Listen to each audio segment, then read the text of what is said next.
Bonjour. Nous allons maintenant aborder la question de l'interaction des matériaux avec la lumière. Les rayons lumineux, lorsqu'ils se déplacent dans l'air ou dans l'espace, ne sont pas visibles. Il faut qu'ils soient interceptés par une surface ou un objet pour se matérialiser. C'est donc la matière qui révèle la lumière. Je vous propose donc de passer en revue les principales propriétés des matériaux vis-à-vis de la lumière. Commençons par l'absorption. Plus un matériau est sombre, plus il absorbe la lumière. Il ne faut pas oublier que cette énergie visible absorbée sera réémise sous forme de chaleur. Il y a ensuite la réflexion. Si la surface de l'objet éclairé est mate, la lumière va être réfléchie dans toutes les directions, on parle alors de réflexion diffuse. Si la surface est brillante, la lumière va être réfléchie dans une direction privilégiée qui dépend de l'angle d'incidence initial. C'est ce qu'on appelle l'effet miroir, qui recrée une image de la source dans l'objet éclairé. Il y a enfin la transmission. Si le matériau est transparent, la lumière passe à travers sans être déviée et poursuit son chemin en conservant sa direction initiale. On peut voir à travers la matière. Si le matériau est translucide ou opalescent, la lumière est diffusée dans toutes les directions et il n'est pas possible de percevoir des formes à travers ce type d'objet. Je voudrais maintenant insister sur la propriété de réflexion diffuse qui met en jeu la clarté des matériaux. Pour quantifier cette propriété, on parle de facteur de réflexion, ce qui correspond au pourcentage de lumière réfléchie. Un matériau très sombre ne va réfléchir que quelques pourcents, alors qu'un matériau très clair va réfléchir jusqu'à 85-90% de la lumière incidente. Voici quelques valeurs correspondant à des matériaux courants. Un enduit blanc ou une plaque de plâtre sont des matériaux très clairs. Le béton brut est un matériau dont la clarté est moyenne. Le bois est un matériau plutôt sombre, notamment s'il est utilisé sur les murs. Et une moquette noire est un matériau très sombre. Regardons maintenant l'effet produit par la clarté des matériaux dans un local donné. Prenons pour cela l'exemple d'une salle de classe à Mayotte.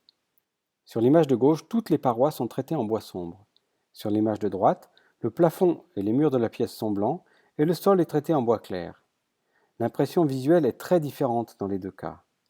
Si l'on compare maintenant les niveaux d'éclairement dans cette pièce, on voit que l'emploi de matériaux clairs permet de multiplier par 2 la quantité de lumière au centre du tableau et par 3 sur la rangée de tables la plus éloignée des fenêtres. La clarté des parois constitue donc un enjeu très important. Au-delà des aspects quantitatifs, on peut même parler de scénarisation de l'espace en fonction des choix opérés. Je vous laisse maintenant observer une série d'images qui illustrent comment il est possible de modifier l'impression spatiale d'un volume donné en jouant simplement sur la clarté des parois du plafond. Prenons comme référence un local standard avec un plafond très clair, des murs clairs et un sol en bois clair. Si l'on éclaircit les murs, le local a tendance à paraître plus vaste. Si l'on assombrit nettement une paroi, celle-ci a tendance à paraître plus proche. Si l'on assombrit le plafond en gardant les parois latérales claires, on accentue la sensation de largeur de la pièce. Si au contraire on assombrit seulement les parois latérales, le local va paraître plus étroit.